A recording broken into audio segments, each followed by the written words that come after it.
Good morning. And the sun is out. I hope it stays that way. I'm Marcia Rising. I'm one of your lay ministers, and I'm also a very long-time member of the church. As we begin, we would like to acknowledge that this service is being held by a community that gathers on the stolen traditional lands of the Massachusetts, Nipmuc, Pawtucket, and Wampanoag people. We pay respect to those indigenous peoples who lost their lives in the colonization of this land, and recognize that these indigenous tribes are still today facing violations of sovereignty, territory, and water. We also give thanks for the earth we walk upon, the waters, the life-giving plants, and all the earth's creatures, as well as the wind, sun, moon, and stars. We recognize this is just a first step in moving toward right relationship with Native peoples and healing of the earth. If this is your first time with us, we welcome you. Please let us know that you are here by filling out one of our visitor information cards in the pews, hand it to an usher, drop it in the plate, or hand it to Meg, our welcoming staff member. We won't add you to any of our email lists unless you check that box to do so. Our minister and staff are listed on the front of the order of service. Please feel free to ask me or any of the people for more information about the church and its programs after the service, or by email through the chat if you're online. We also invite you to check out our webpage for news and information, and you can also sign up there for our newsletter and email alerts. We ask that people remain masked in our sanctuary except in the balcony and in the church offices in RE spaces, but the rest of our building is mask optional. Please check with people you're talking to about their comfort levels, and please make sure the air filters are on when you congregate in any room. If you would like a large print order of service or hymnal, or an assisted living device, please ask our ushers. Our assisted living devices are actually small radios that work throughout the building if you would like to listen to the service from another space for any reason. After the service, please join us for coffee and conversation in our fellowship hall, which is one level down at the other end of our building, or in the breakout room if you're joining us online. And now I'd like to draw your attention to the announcements in our order of service, as well as information about how to sign up for our email lists and newsletter. And next week, we have our online auction and live auction tonight at midnight through the 5th of April. Our online auction goes live. The live auction next Saturday, the 1st of April, and the committee has said that they would love to have some more volunteer help if possible. And don't forget that we have a raffle, a 50-50 raffle. There will be 2 winners. So please check out all of the auction information, and we'll see you there. And at coffee hour this morning, there will be a table that will have information all about our trip to Ferry Beach. So please check that out also. And now, let us join together for a time of community, singing, and worship.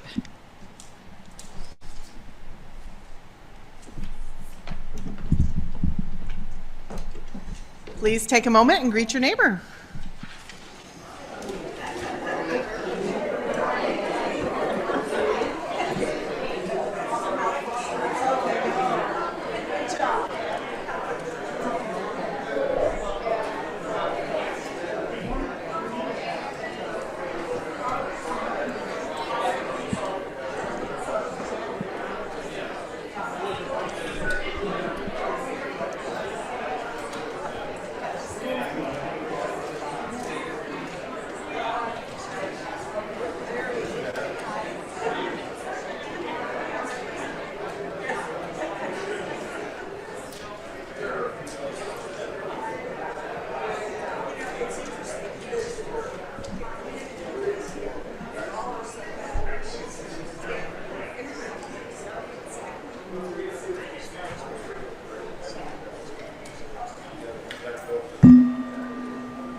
Our opening words are from Barbara J. Peskin.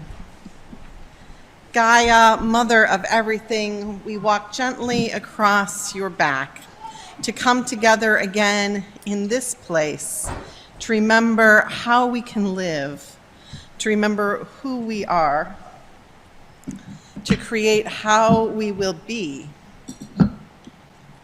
Gaia, our home, the lap in which we live, welcome us. Our opening hymn is one that you're not terribly familiar with, but is very singable, I assure you. It's number 1067 in your teal hymnals, Mother Earth, Beloved Garden. Please rise in body or in spirit and join in singing.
Please join now in our covenant and affirmation printed in your orders of service.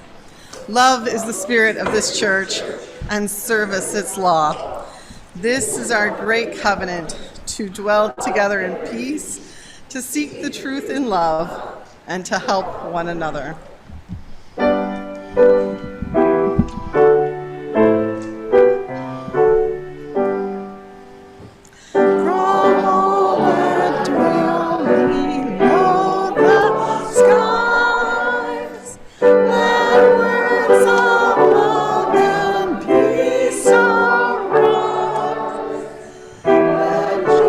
Joyful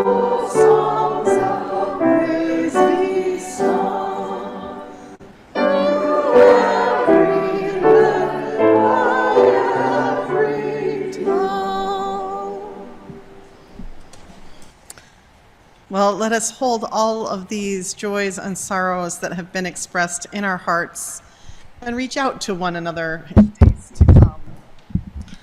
Our words for prayer or meditation are a goddess-based version of the Lord's Prayer by Henry Horton from Life Prayers.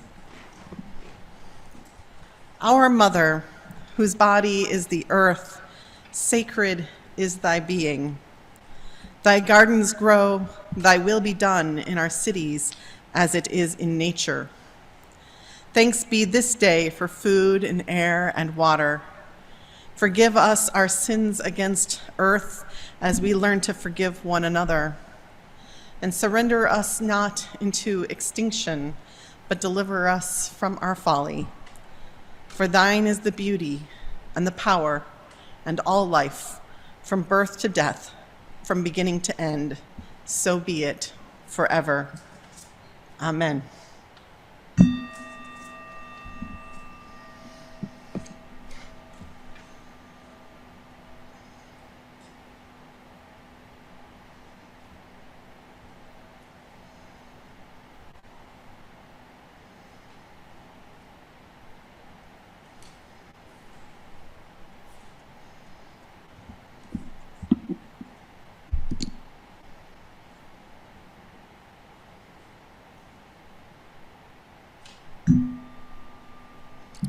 Blessed be. Amen.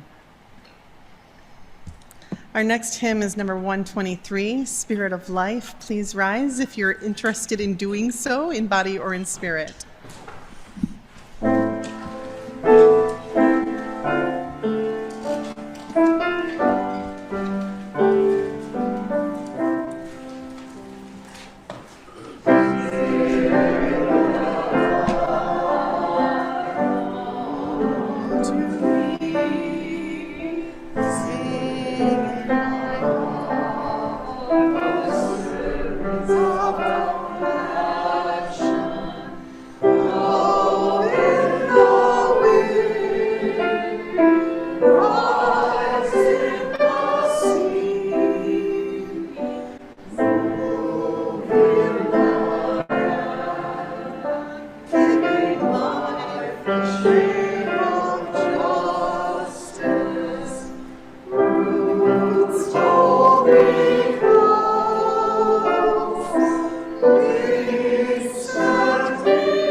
Our reading today is a translation of a portion of a Sumerian hymn to the goddess of beer, Ninkasi.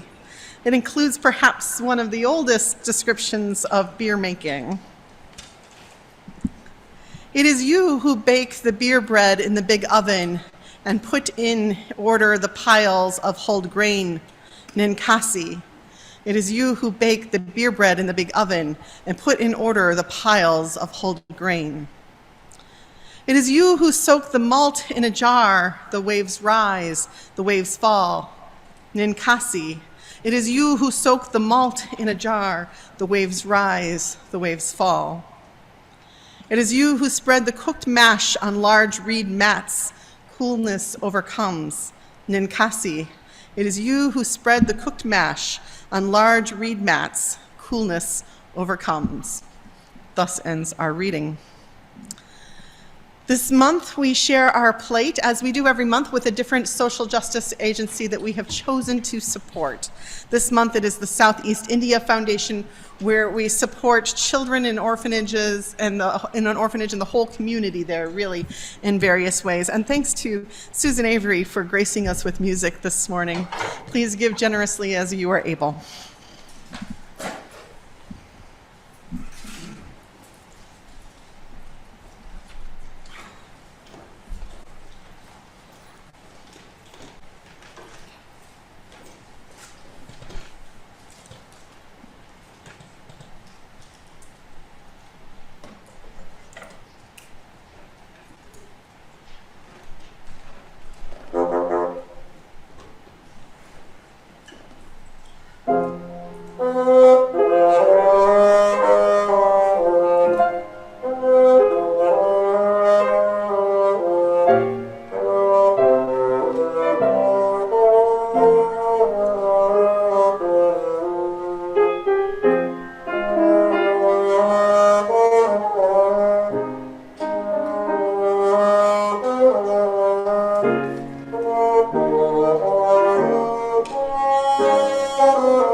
Today is the second of 2 auction sermons I agreed to give this year, where the topic is chosen by the highest bidder on the sermon item in the church auction, which, as you know, is this Friday.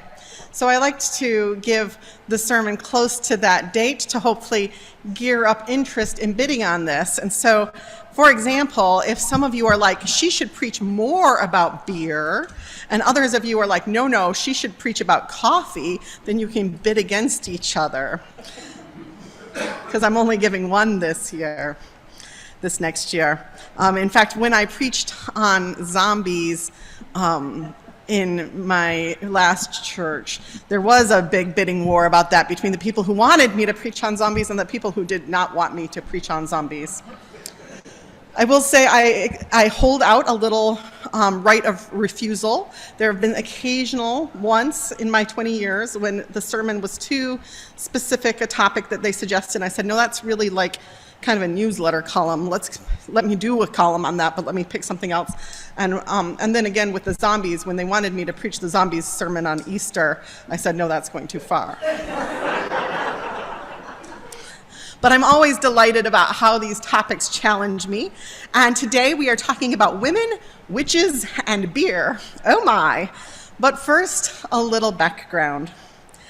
As you no doubt know, as Christianity gained hold in the world, it pushed out and suppressed and sometimes also incorporated paganism and goddess worship.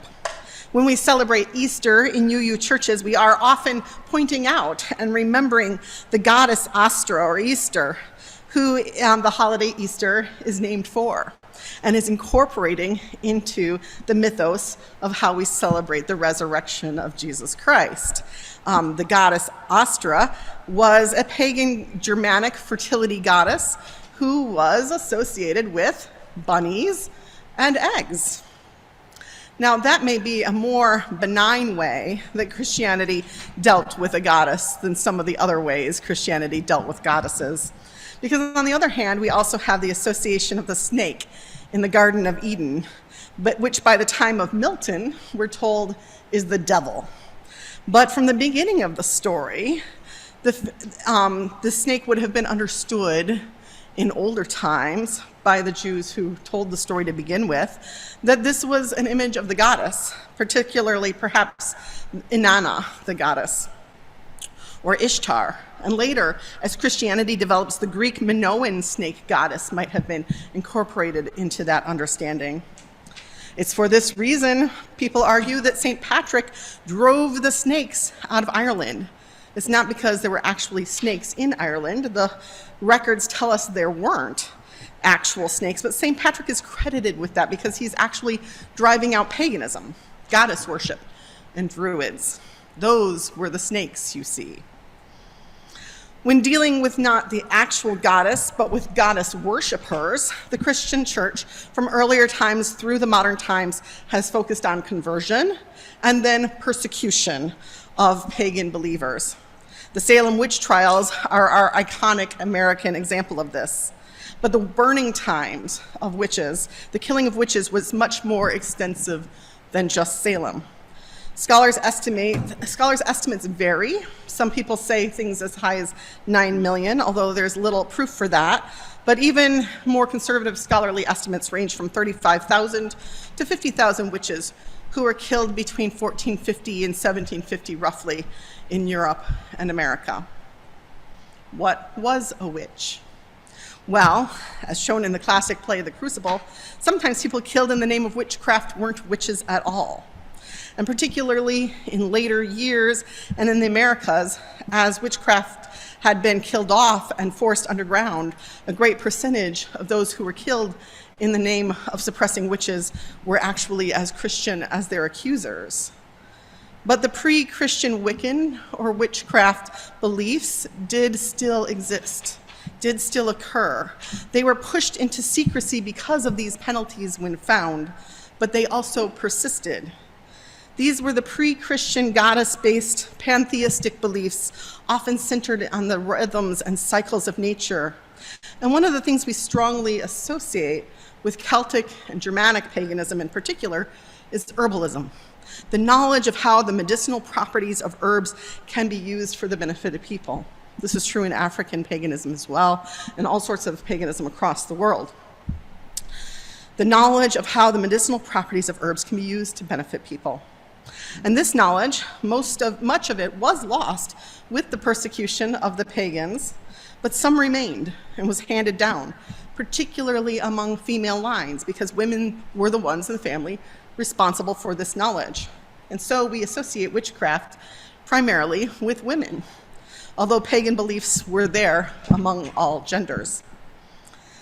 This leads us to beer, because beer making was related to that herbal work of women and was largely women's work in medieval times and earlier. But let's back up a little bit and talk first about some goddess history of beer and ale. First, to go back to pagan religions, and by pagan, when I say that, I mean both pre-Christian and earth-based religions. It's the case that the Sumerian goddess Ninkasi was connected to beer, the Egyptian goddess Tenenet, and the Baltic and Slavic goddess Raugutiene. And Finnish legends have a woman named Kalevatar who invented beer. In Sumerian society, priestesses for the goddess Ninkasi made beer for religious ceremonies. Beer and ale in olden times, and particularly pre-1500s, were made from a variety of things. Lots of herbs and grains and plants and berries, and each had a different purpose. In every family and culture, different cities and towns had different recipes for beer. Different grains, different herbs, different barks and flowers were used. In Sacred and Herbal Healing Beers, The Secrets of Ancient Fermentation, Stephen Herod Booner writes, "The ancient beers, created independently around the world between 10,000 and 30,000 years ago, were quite different from what we know as beer today. There were hundreds, if not thousands of them, using some 20 different kinds of yeast, perhaps 15 different sugar sources, and more than 200 different plant adjuncts. He goes on to say, many were sacred beers, scores were highly inebriating or psychotropic, and hundreds contained medicinal herbs. They were made for sacred ceremonies, for attaining non-ordinary states of reality, for communicating with the ancestors, for potent nutrient foods, and for healing. So, for example, in Scandinavian countries, juniper ale and beer was a very common recipe. Beers and ales, as he said, served a few purposes. One is medicinal, using herbs, and so we can see right there the connection between ancient pagan faith and the craft of brewing. But a major purpose is as a beverage that served a larger role in life than it does here today. As Judith N. Bennett points out in her really comprehensive work, Ale, Beer, and Brewsters in England, she says, ale, and later beer, were essential parts of the English diet. Since most people rarely drank water, milk, or wine, they relied on ale and beer for their basic liquid refreshment.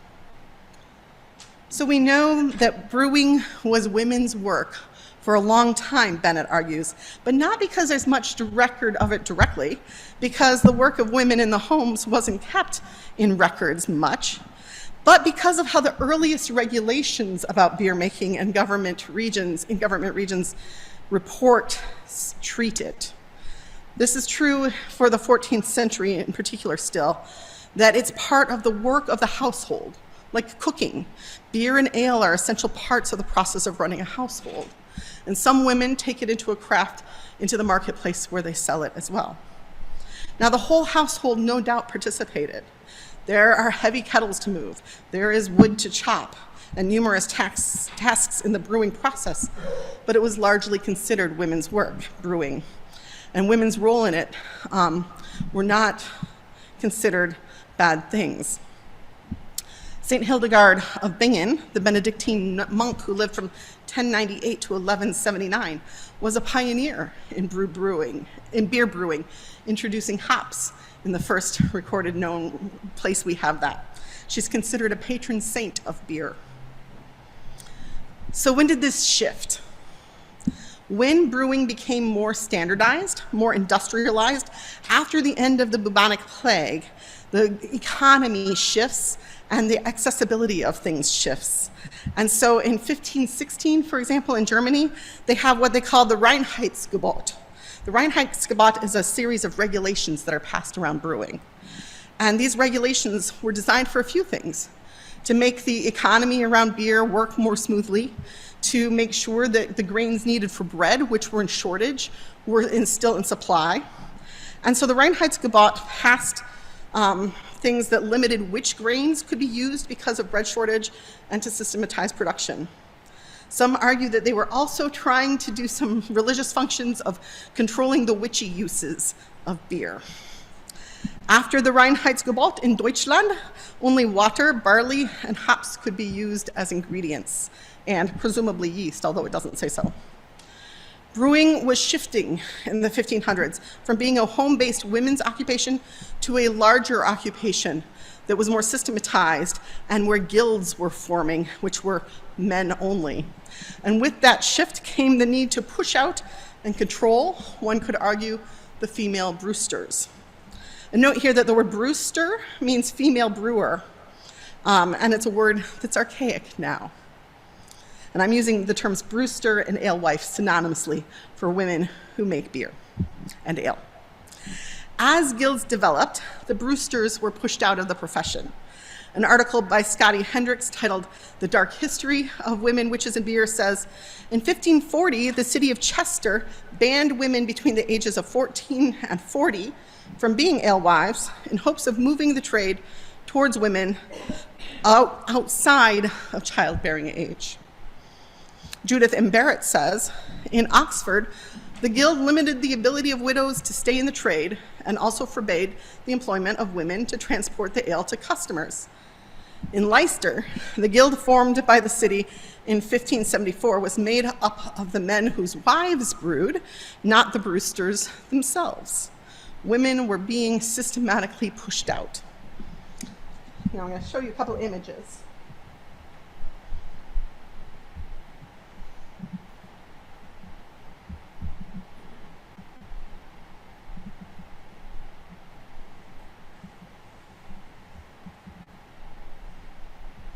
These are the pictures of the goddesses associated with snakes and beer making. And so here we go.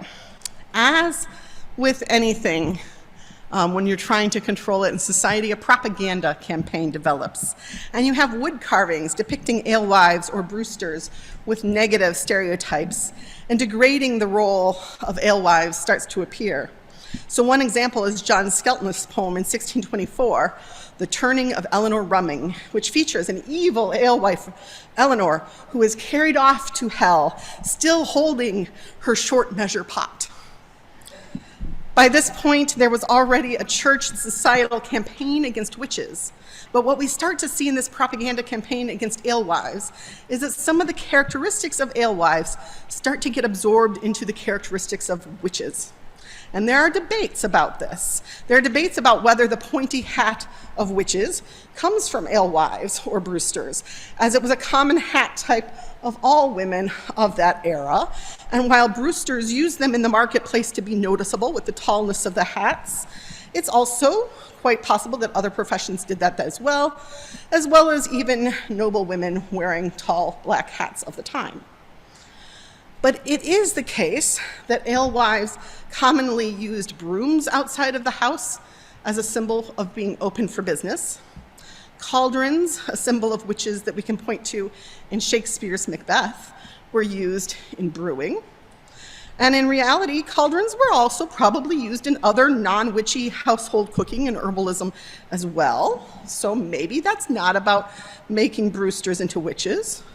Some point to cats as common, particularly common in brewsters' homes, as rats were attracted to the grain. But there's a pretty good argument that lots of people had grains and things that rats were attracted to, and so lots of people would have cats as well. So the idea that our stereotype of witches is completely derived from alewives is arguable, but there's a continuing connection that's not. For example, there's the word brew itself. It's a word that's somewhat archaic, somewhat ancient. We don't use it in most parts of ordinary speech. We use brew in two ways. In American lingo, we use it to refer to beer, and we use brew to refer to witch's brew. And when you see things like the wood carving that accompanied Skelton's poem, where the brewster female is a pointy black hat and has also a large, bumpy nose, it's hard not to see the argument that, at least to some degree, if not the reason for our stereotypes about witches, the alewife imagery was at very least wrapped up into and given the same imagery of witches. So when we look at the 17th century engraving of Mother Louise, an alewife by David Logan, it's hard to believe that any of us would look at this picture and ask, if we were asked, what is this a picture of? How many of us would jump up and say, Brewster, alewife? And how many of us would say, it's a witch, it's a witch? But women were so pushed out of brewing, it's true. So pushed out that by the peak of the witch-burning times, women were not much in brewing anymore. And the women who were killed as witches were largely not brewsters.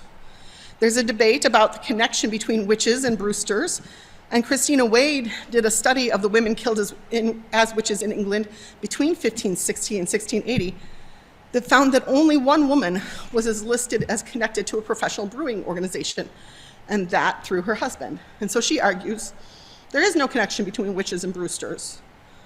On the other hand, as we've already pointed out, the alewives weren't allowed into those guilds where they would be listed as brewers, and therefore they don't appear on those registered lists.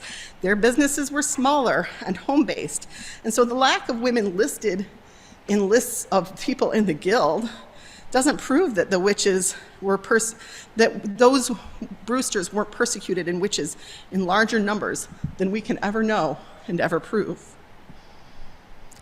What is important about all this today is how we look back and realize that the stories and assumptions we've been told, that we've been grown up on, aren't always true. And there's another history waiting to be discovered. Just as our assumptions today are that beer is a very manly beverage and that the average brewer is a man don't hold true throughout history, there are other stories that have been built up by propaganda that have been accepted as true for periods of time, accepted over time. We can look back through history and see how the views of Native Americans in America was shaped by the narratives of James Fenimore Cooper, or how the film Birth of a Nation shaped America's view of African Americans, particularly how we saw for a long time African American men as dangerous to white women. We can look all the way back to the Bible and see the narratives that we were built up after it, taught through the cultural acceptance of Dante and Milton, are not necessarily true in that original text, but a reading that's put on the Bible to devalue women, and our view of hell similarly shaped by later narratives. Sometimes the things we've absorbed aren't necessarily harmful, but stereotypes all the same. I was looking up false myths of history this week, and one of the things I learned, which I didn't know, probably didn't influence me much, but that Vikings didn't wear horned helmets into battle. That's a myth that was developed. Also, the Spanish flu didn't start in Spain. So often the stories that are layered over the truth are for reasons of religion, colonialism, patriarchy, capitalism. In the case of women, Brewsters, and witches, it's a combination of much of these. It's the goal of a growing capitalistic influence over beer, the goals of state to control production, the goals of a religion to control the roles of women, and patriarchy to control the roles of women. Today, men still dominate the beer industry. So the impact of that ancient propaganda campaign and forcing out of women in brewing still lingers, technically.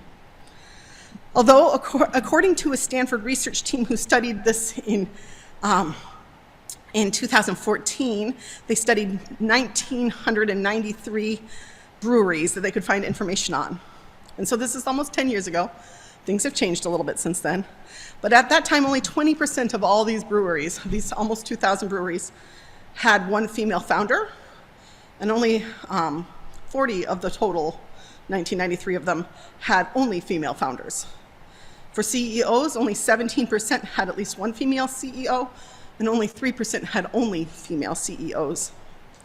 So it's worth asking in liberal religious circles, if this impact on beer can last hundreds of years, what else is still impacted? Is the legacy of slavery still with us? Is the legacy of patriarchy still impressed upon us? And what might we do to resist it, to change it, to create a different future for those who follow? As a congregation that does have a certain growing relationship to beer, maybe we want to think about this as we go forward. So here's some good news I'll end on. Things are changing in Massachusetts. Those statistics from a decade are turning around here. A 2019 article that says of the 185 commercial breweries in Massachusetts, almost 20 are owned or co-owned by women. And there's a Massachusetts chapter of a female and non-binary Brewster advocacy group, the Pink Boot Society, with 188 members in 2019. So, let us raise a glass to the idea that the times, they are a-changing. As I close, I want to give a shout out to Gray Fisher, Marissa Evans' friend, who is the one who kind of got our members excited about this topic and who fed me a lot of information and resources as I prepared for this sermon. So thank you, Gray, if you're watching. Our closing hymn is number 51, Lady of the Season's Laughter. Now I'm told you don't know this hymn. Is that true? How many people know this hymn, Lady of the Season's Laughter? Raise your hands. Only my husband. Okay. I want to tell you, this song was when we came up with this Gray hymnal. One of the things that the Hymnal Commission was doing was trying specifically to create more hymns that had positive imagery about women in it, more feminism embedded in our hymnal. And this is one of the hymns that was written for that purpose. It was written by Kendall Gibbons. And Kendall Gibbons is the person who taught me preaching. And so I think of her fondly, and I think of those days fondly every time I sing it. It was originally put to a different tune when it was much more papa, and it was changed to be a much more flowing lyrical song. And I think it's lovely that way. Please rise in body and spirit and sing out loud.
This is the one wild and precious day that has been given to us. So let us go in peace and in love, sharing and giving to one another and to this earth as we are able until we are together again. Blessed be.